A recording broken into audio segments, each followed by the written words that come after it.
میگه کسی که پادشاهی خواه باشه یا پهلوی دوست باشه باید حرف شاه خودش رو گوش بده. زمانی که آقای رضا پهلوی دوم اعلام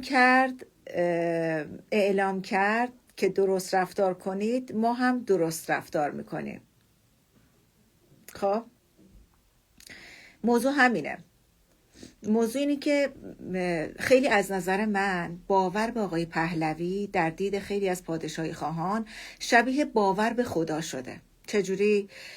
وقتی که از خداپرستان میپرسیم تویی که بر اساس این خدا برای ما قانون اساسی نوشتی، تویی که همه رو مجبور میکنی به این که خدای تو رو قبول کنن، حداقل باید تأثیر خدای خودتو به ما نشون بدی.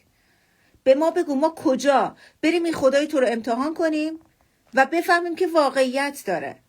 یه آزمایشی به ما نشون بده. مثلا بگو کلت ها یه کج کنی، مثلا قیافت این شکلی کنی، 20 بار مثلا فلانجا وایسی به درگاه خدا دعا کنی، جواب تو میده. یه برنامه‌ای به ما بده، یه طریقه آزمایش به ما بده که ما آزمایش کنیم و اثر خدای شما رو ببینیم این خدایی که چپ و راست برای همه ما تعیین تکلیف کرده کیه؟ آیا واقعا وجود داره یا شما ادعا میکنید یه همچین خدایی وجود داره که به ما حکومت کنه؟ حالا پادشاهی خواهم همینطوری هن. آقا تأثیرش رو باید نشون بده. مثلا من میتونم ادعا کنم رهبرم و به همه بگم بچهای خوبی باشید، با هم دعوا نکنید. وقتی که حرف من تأثیر نداره پس من رهبری نمی کنم. باید این حرف تأثیر گذار باشه.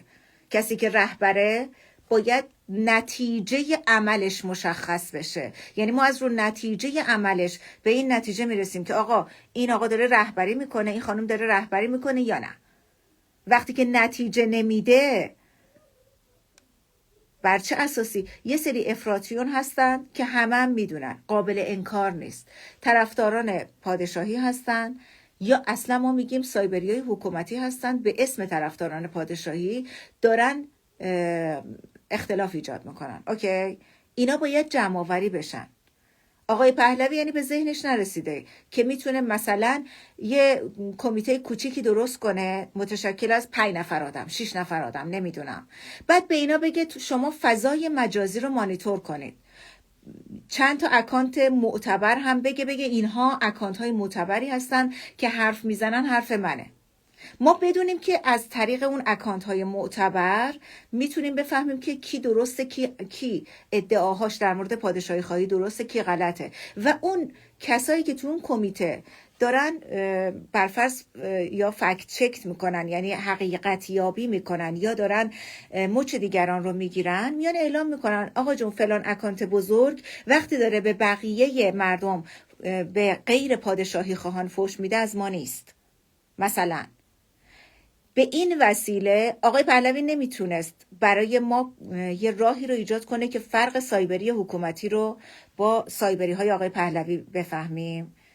نمیتونست یه سیستم درست کنه. این لازم نبود جایی هم ثبت کنه، که فقط میگفت این اکانت ها در اینستاگرام، فلان اکانت ها در مثلا توییتر، اینها مثلا کسانی هستن که از طرف من نظارت میکنن و مواظبن که از طرف گروه ما بقیه افراد مورد ظلم قرار نگیرن. این کارو کردی، حداقل کاریه که یک کسی که ادعای رهبری میکنه باید انجام بده تا کارش تأثیر داشته باشه. ولی چون نمیکنن، این برداشت در آدم ایجاد میشه که ایشون به طرفدارهای قلدرشون نیاز دارن. و اگر ایشون به طرفدار قلدرشون نیاز دارن و میخوان اونها باشن، این یه آلارم خطره.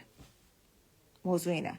من چیزی که از آقای پهلوی فهمیدم و یکم نمیتونم روشون حساب کنم اینه که ایشون اصلا معتقد به سیستم نیستن.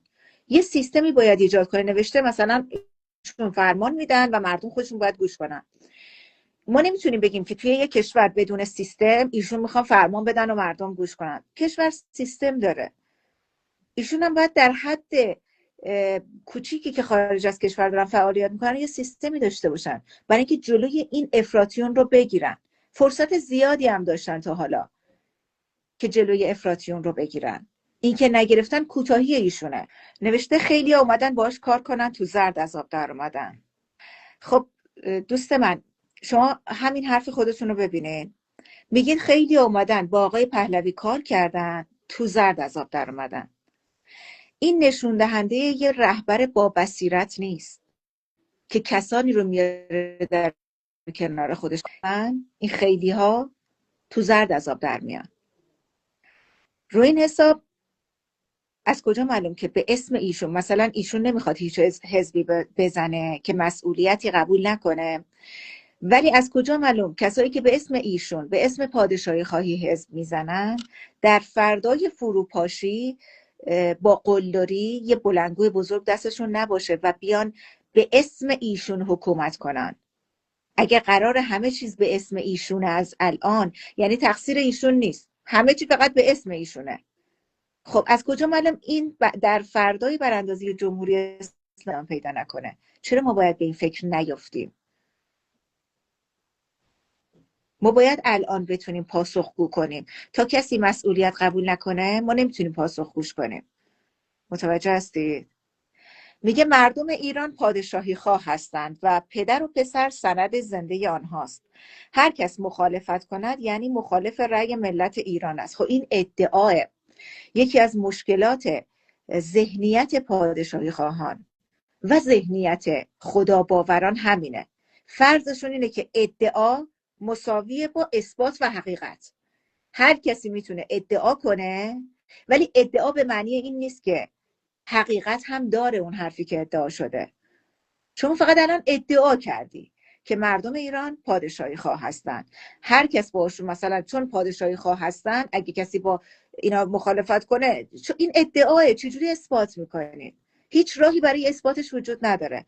فرض کنید اگه آقای پهلوی یه حزبی میزد، حزب رسمی، و مثلا مثل اپوزیسیون برفرض روسیه، اپوزیسیون ونزوئلا عضوگیری میکرد، اونم با به شکل عضوگیری امن، به شکلی که مثلا تایید 2 مرحله‌ای بخواد، فقط ایمیل بگیره، شماره مجازی بگیره. سری راهکارها هست برای اینکه مردم از داخل ایران هم به شکل امن عضو یه حزبی بشن.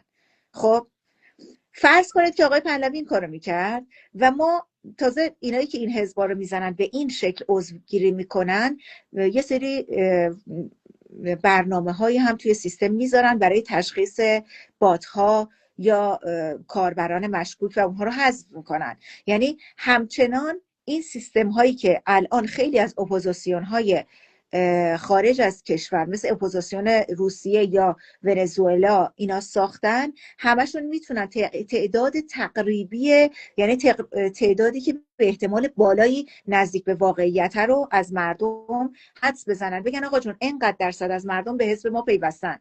آقای پهلوی این کارم نکرده. هیچ گونه انتخاباتی انجام نشده، هیچ گونه همه پرسی انجام نشده. کاری که پادشاهی خواهان دارن انجام میدن دقیقا شبیه کاری که جمهوری اسلامی انجام میده. جمهوری اسلامی سر هر برنامه‌ای یه سری آدم میریزه تو بین مردم، مثلا میدونه امروز فلان اتفاق قراره بیفته، یه سری اوباششو جمهوری اسلامی میریزه بیرون به اسم مثلا دیگر مخالفان اون اوباش جمهوری اسلامی خرابکاری میکنن یا شعارهایی میدن که به نفع جمهوری اسلامیه، خب برای رسانه ها یا برای هر چیز. پادشاهی خواهان هم به همین شکل عمل میکنن. مثلا میدونن که در مراسم آقای مثلا فلانی که الان شب 7شونه، خدمت شما عرض شود که خب جمع میشن مردم، شلوغ میشه دیگه، یک عده از این افراد پا میشن میرن اونجا جلوی رسانه ها 4 تا شعار میدن و به این عنوان که این شعارهایی که ما دادیم یعنی همه مردم ایران. نه، هر کسی اونجا هر شعاری داده همون آدما هستن که اون شعار رو دادن، اونها نشون دهنده همه مردم ایران نیستن. همونطور که مثلا تظاهرات 22 بهمن نشون دهنده این نیستش که تمام مردم ایران طرفدار جمهوری اسلامی هستند. حتی طرز آمارگیری رو هم خیلی درست نفهمیدن. هیچ کس اینجوری آمارگیری نمیکنه، هیچ کس به این آمارها استناد نمیکنه. باید انتخابات واقعی انجام بشه تحت کنترل یه سری نهادهای بیطرف. حتی نهادهای حقوق بشری بیطرف یا حتی کمیسیون های سازمان ملل که بیطرف هستن. باید همچین انتخاباتی انجام بشه، کاملا امن باشه و باید تمام نهادهای حقوق بشری و اتحادیه های داخلی و نمیدونم احزاب مختلف نظارت مستقیم داشته باشن. باید در این انتخابات دوربین ها به شکلی باشن که مردم بتونن از این دوربین ها روند ببینن. خیلی راه ها هست برای اینکه انتخابات سالم انجام بشه. باید این انتخابات ها سالم انجام بشه تا ما بتونیم به این نتیجه برسیم که آیا اکثریت مردم پادشاهی اینی که 4 نفر برن جلوی دوربین فوش ببخشید تهدید کنن یا مرگ بر فلانی بگن، باعث نمیشه که طرفداران آقای پهلوی زیاد باشن. و یه اشتباه بزرگ آقای پهلوی به عنوان نماد اتحاد اینه که تازه میاد از اینا تشکر میکنه، میاد میگه دمتون گرم، آفرین رفتین این کارو کردید، آفرین که مثلا فوش دادید یا بد و بیرا گفتید، مرگ بر این مرگ بر اون گفتید. آقای پهلوی وظیفش بود که اینجا بگه اشتباه کردید. اونهایی که شعار مرگ بر فلانی یا فیساری دادن از ما نیستن. ولی نگفت. یک رهبر میدونه که برای اتحاد باید اینا رو بگه، ولی ایشون نگفت. میگه به نظر شما اگر به کار اشتباهی کردین در صورتی که منطقی و درست هست و موافقم با حرفتون، باعث نمیشه که مردم ازش ناامید بشن. موضوع اینه طرفداران با شخصیت آقای پهلوی که مرگ بر این و اون نگفتن، که یه سری قلدرا گفتن، یه سری افراطی‌ها گفتن. سوال من اینه که چرا آقای پهلوی میترسه که افراطیون طرفدارش ازش ناامید بشن؟ چرا افراطیون رو برای چی میخواد؟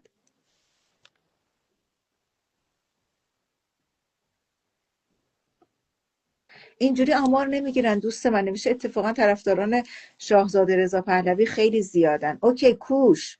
مثلا یک راه دیگه هم بود برای اینکه ما بفهمیم واقعا طرفداران ایشون زیادن، اینکه آقای پهلوی فراخوان بده، چه داخل کشور چه خارج کشور به فراخوان ایشون اهمیت بدن. تا حالا فراخوان‌های ایشون اصلا موفقیت آمیز نبوده. با 40-50 نفر جمع شدن تو خارج از کشور نمیشه قبول کرد که ایشون فراخوان موفقی داشتن. شما حسابشو بکنید چند سال پیش اون اجتماع برلین که تظاهرات برلین که جمع شد به همت آقای اسماعیلیون، چقدر آدم جمع شد. آقای پهلوی در صورتی که بتونه با یه فراخوان اون همه آدم رو یه جا جمع کنه، من 100% قبول میکنم که آقای پهلوی از همه طرفداراش بیشتره. ولی وقتی که فقط هر جا که دوربین هست یک عده دارن شعار میدن، جاهایی که آقای پهلوی میگه برید اقدام کنید هیچ کسی حرفشو گوش نمیده، اینا یه جور تبلیغات رسانه میشه. نوشته خانم نرگس حرف شما درست، ولی آیا شما فرد بهتر و مورد اعتمادتر از آقای پهلوی سراغ دارید؟ من نمیدونم شما از این سوال خسته نشدید؟ هر فردی میتونه منجر به دیکتاتوری بشه و ضمن اینکه اگر ما بخوایم روی یه فرد سرمایه گذاری کنیم برای بعد از جمهوری اسلامی، به راحتی این فرد میتونه ترور بشه و ما دیگه برنامه‌ای واسه بعد از جمهوری اسلامی نداشته باشیم. ما فرد نمیخوایم، ما سیستم میخوایم که حتی اگر تمام رهبرانشون هم بمیرن، معذرت میخوام اینجوری صحبت میکنم، این احتمال ممکنیه دیگه، همه ما ممکنه بمیریم، ما یه سیستمی میخوایم که اگر تمام رهبران سیستم هم از دنیا برن، بازم اون سیستم کار کنه در جهت دموکراسی. شما فکرشو بکن، الان فرض کنه جمهوری اسلامی افتاد، همه ما رفتیم دور آقای پهلوی. اگر جمهوری اسلامی به طریق آقای پهلوی رو ترور کنه، همچنین ما رو زمین و هوا بمونیم و اجازه بدیم که جمهوری اسلامی خودش یه آلترناتیو برای ما تعیین کنه با قدرت؟ ما باید سیستم داشته باشیم. شما میخوای نمایندت آقای پهلوی باشه، اصلا من اعتراضی ندارم که.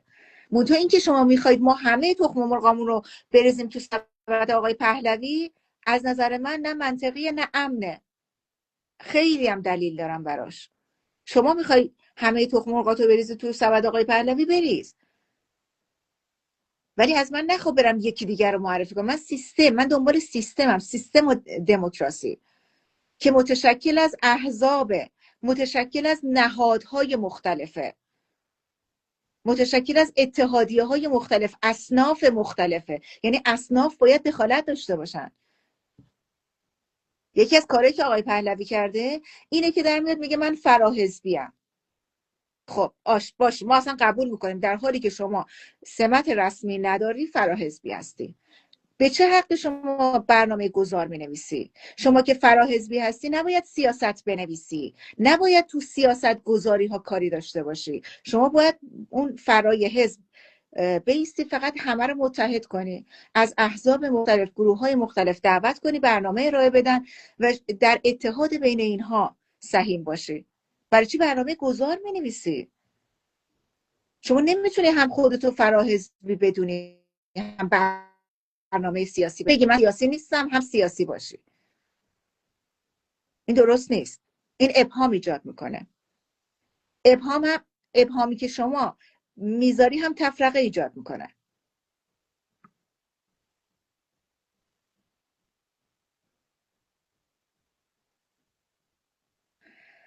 میگه شاهزاده انقدر غر نزنید در مورد شاهزاده، خودتون یه کاری بکنید. اوکی، از کجا شروع شده غرغرای من؟ از اونجایی شروع شده که ما همین جوری که صفحات اینترنت رو مثلا اینستاگرام رو رد میکنیم، میبینیم که انواع و اقسام پادشاهی خواهان نشستن با فالوورهای بالا در حال تولید برنامه هستن بر علیه غیر پادشاهی خواهان. وقتی که من میبینم اکانت های بزرگی که فرض کنید 400-500 هزار تا فالوور دارن میان برنامه تولید میکنن، روی متن تصویر در جای متن تصویر می‌نویسن مرگ بر 3 فاسد، ملا چپی مجاهد.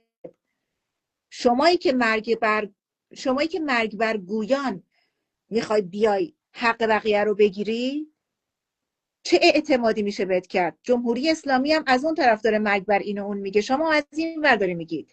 هر کدوم شما میخواین یه عده رو حذف کنید. اعتمادی نیست وقتی که اکانت های بزرگ این کارو میکنن و هیچ کسی نیست.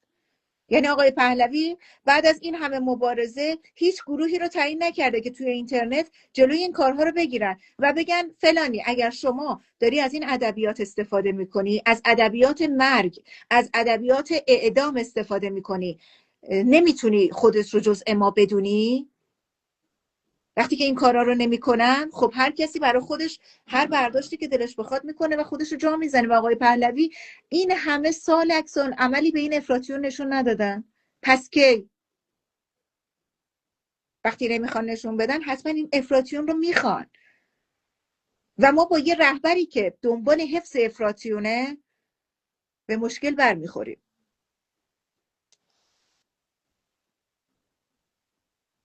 دم شما گرم. مرسی. مرسی. نوشته زندانی هایی که کشته میشن اکثرشون پادشاهی خواهن. این یکی دیگه از لوس بازی های ایناست.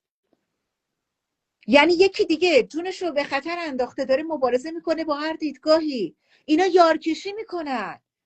اینا رو خون کسانی که جونشون رو از دست دادن دارن معامله میکنن، دارن برای خودشون برمیدارن. آقا اینا فرزندان مملکتن. این یارکشی ها چیه؟ اینا عامل تفرقه است. این طرز حرف زدن شماها، فلان زندانی پادشاهی خواه مال ماست، فلان زندانی مال شماست. اونا هموطنان ما هستن. درسته که زندانیان، درسته که دارن تلاش میکنن. ما باید از همشون مراقبت کنیم. ما باید پشت همه اینها بیستیم. مال ماست، اینا مال شماست. کی مالکیت داده به شما؟ کدوم از این کسایی که پادشاهی خواه بودن احیانا و از دنیا رفتن یا به واسطه جمهوری اسلامی کشته شدن، اومدن به شما برگه حضانت دادن یا گفتن شما سرپرست ما باش، بعد از اینکه ما مردیم تو جای ما حرف بزن؟ کی این کارو کرده؟ چرا دست بر نمیدارین از این تفرقه افکنیاتون؟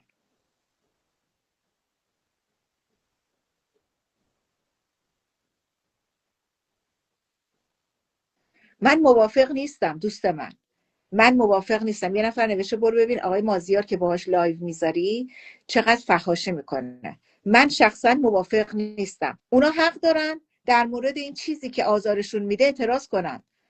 مشارکت مدنی یعنی همین. یعنی اگر شما اعتراض داری به فحاشی عده‌ای باید اعتراضت رو بگی. و فرقی نکنه که طرف دیدگاه سیاسیش مثل شما هست یا نیست. متوجه هستید؟ و من بابت آقای مازیار یا هر کس دیگه ای که فحش میدن پاسخگو نیستم، چون خودم این کارو نمیکنم.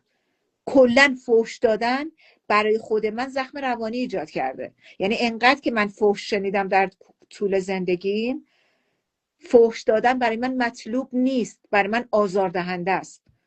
حتی من تو لایوی که با آقای مازیارم داشتم بهشون گفتم که برای من آزاردهنده است این فحشا. به هر حال ما باید وایس نوشته فلانی رو میشناسید، به اونم انگ میزنن و فلان. به هر حال ما باید وکال باشیم. ما اگر میخوایم در آینده دموکراسی داشته باشیم، از الان باید حرف بزنیم، از الان باید نظرمون رو بگیم. اگر شما اعتراض داری به یک حرف من، شما باید بگی. اگر انتقاد داری به یک کار من، شما باید بگی. متوجه هستید؟ همه ما حق داریم صحبت کنیم.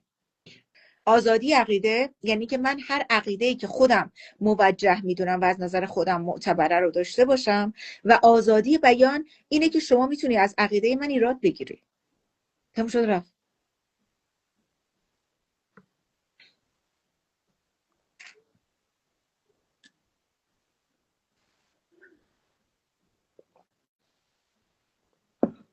میگه که تو این شرایط که اتحادی در کار نیست، بهترین راننده که ما رو به مقصد میرسونه پهلویه. سیستم زمان لازم داره فلان. دوست من اوکی، حرف شما از دید منی که باورهام به خدای اسلام ریخته، یعنی که بگیم به جز خدای اسلام خدای دیگه ای وجود نداره. مثلا شما میگید تنها کسی که میتونه ما رو نجات بده پهلویه. مسلمون میگه تنها خدایی که وجود داره اللهه. مسیحی میگه تنها خدایی که وجود داره عیساست. با این دیالوگ که ما میتونیم با هم کنار بیایم. ما باید قبول کنیم که خدای ما خدای همه نیست. واقعیت جهان این شکلیه. خدای ما خدای همه نیست. نماینده ما نماینده همه نیست. خب و این که ما بخوایم همه سرمایه گذاریمون رو یک نفر انجام بدیم، روی یه نفر انجام بدیم، اشتباهه. هیچ کدوم از این کسایی که دارن مبارزه میکنن به تنهایی نمیتونن رهبر همه باشن. نمیتونن. دوست من نوشته کسانی که تو نشست اسلو بودن جمهوری خواه بودن، دموکراسی میخواستن یا تجزیه طلب بودن. دوست من بدون تعارف ما نمیتونیم به مردم زور بگیم. اولا تجزیه ایران به نفع هیچ کدوم ما نیست. در نهایت باعث آشوب هم تو قسمت تجزیه شده میشه، هم تو بقیه قسمتی که تو کشور مادر باقی موندن. تجزیه ایران یعنی دردسر بیشتر، یعنی مشکلات و درد و گرفتاری و فقر و بدبختی بیشتر. فقط همین. اوکی؟ ولی علیرغم این ما نمیتونیم با سرکوب آدم ها، با گرفتن حق آزادی بیان آدم ها جلوی تجزیه رو بگیریم. آدم ها باید حرفشون رو بزنن، دلایلشون رو بگن، مشکلات مطرح بشه، راهی بجز تجزیه پیدا بشه، مثل تقسیم قدرت، مثل اینکه یه جور سیستم نظارت مرکزی داشته باشیم ولی تمرکز قدرت مرکزی نداشته باشیم. یعنی هیچ قدرت مرکزی به همه دستور نده ولی مواظب یک پارچگی کشور باشه، تمامیت ارضی کشور رو حفظ کنه. اینی که من و شما بریم با یه کسی که تجزیه طلبه دعوا کنیم، بگیم حرف نزن فلان، دهنشو ببندیم، باعث نمیشه که طرف به این نتیجه برسه که تجزیه طلبی بده. باید صداها شنیده بشه، براش راهکار پیدا بشه. ما نمیتونیم صدای مردم رو ببندیم، بگیم حرف نزن من بهتر از تو میدونم. میگه شما هدف چی از مخالفت با شاهزاده؟ انگار مثلا من یه هدفی دارم که بیام با یه نفر مخالفت کنم. من دنبال اینم که کسی به من زور نگه. من میتونم بفهمم که انتخاب شاهزاده به نفع بعضیاست، یعنی بعضیا دوست دارن شاهزاده نمایندهشون بشه چون به نفعشونه. اوکی؟ و احترام میذارم و حمایت میکنم. حتی شما چه راه دور بریم، تو همین پروفایل خود من اگر برید پایین خواهید دید که یه زمانی آرمیتا عباسی رو ریخته بودن سرش که چرا با شاهزاده تو رفتی صحبت کردی، چرا با شاهزاده عکس انداختی. من از ایشون حمایت کردم، گفتم حقشه، ایشون اگه پادشاهی خواهه خودش میدونه، اگه پادشاهی خواه نباشم باز خودش میدونه، دیدگاه سیاسی حق هر کدوم از ماست. متوجه هستید؟ من به شما حق میدم که پادشاهی خواه باشی یا نباشی، دیدگاه سیاسی واسه خودته، من برای شما تعیین نمیکنم. چیزی که من اعتراض دارم اینه که چرا اکانت های بزرگ میان محتوا تولید میکنن و به اون بقیه مردمی که پادشاهی خواه نیستن برچسب میزنن، فشار میارن، چرا دارن موج رسانه‌ای درست میکنن. مشکل من اینه. یکی نوشته اجازه بدید مملکت روی خوش ببینه از همه لحاظ، بعد در مورد استانداردها صحبت میکنیم. منظورتون چیه؟ منظورتون اینه که ما صبر کنیم، دست رو دست بذاریم، جمع نشیم، گروه گروه نهاد بسازیم، نهادهای حقوق بشری، نهادهای آموزشی، نهادهایی که کمک میکنن به ساختن دموکراسی آینده. خب و سعی نکنیم روز به روز بیشتر و بیشتر مدنی بشیم، یعنی دخالت داشته باشیم تو امور جامعه. ما دست رو دست هم بذاریم، صبر کنیم. هر وقت، چون آقای پهلوی که برنامه‌ای هم برای براندازی نداره، هر وقت جمهوری اسلامی خشک شد و افتاد، آقای پهلوی با اون برنامه ریزی که کردن بیان برای ما صندوق رای بذارن، برای ما دموکراسی درست کنن، برای ما. این اتفاق نمیفته. هیچ کسی برای من شما دموکراسی نمیاره. من شما باید خودمون سهیم باشیم تو جامعه، خودمون باید تشکل کنیم، حزب درست کنیم. آقای پهلوی اگر طرفدار دموکراسی بود باید تا حالا حزب درست میکرد، یا اگر نماد بود باید به بقیه مردم میگفت که بیایید حزب درست کنید، بیایید در کنار هم حزب درست کنید. نه اینکه یه پادشاهی خواهی اومد توی لایو من ویدیو کوتاهشم چند دفعه به قسمت‌های مختلف اون رو با شما به اشتراک گذاشتم. یه کسی به اسم پادشاهی خواهی اومد که من احتمال میدم سایبری بود، هنوزم احتمال میدم سایبری بود، سایبری حکومت جمهوری اسلامی بود، اومد تو لایو من و گفت میدونی چرا آقای پهلوی نشست جورج تاون رو ترک کرد؟ به خاطر اینکه آقای پهلوی یه دفعه گفت، نشون داد روی پرچم روی کتش رو نشون داد، پرچم ایران رو، و گفت اونای دیگه که تو نشست جورج تاون بودن میخواستن ایران رو تجزیه کنن. شما فکرشو بکنید، عذر بدتر از گناه. یعنی یه سیاستمداری اگر ایشون درست بگن، من دارم استناد میکنم به حرف ایشون، میتونید برید توی ویدیوی کاملش توی یوتیوب ویدیوشو ببینید، اگر ایشون درست گفته باشن، یعنی آقای پهلوی به عنوان نماد اتحاد، به عنوان کسی که رهبر همه است، بدون سند و مدرک به بقیه انگ تجزیه طلبی میزنه، بدون یک سند و مدرک. پس نمیدونیم به بقیه پادشاهی خواهان ایراد بگیریم. میدونی چرا؟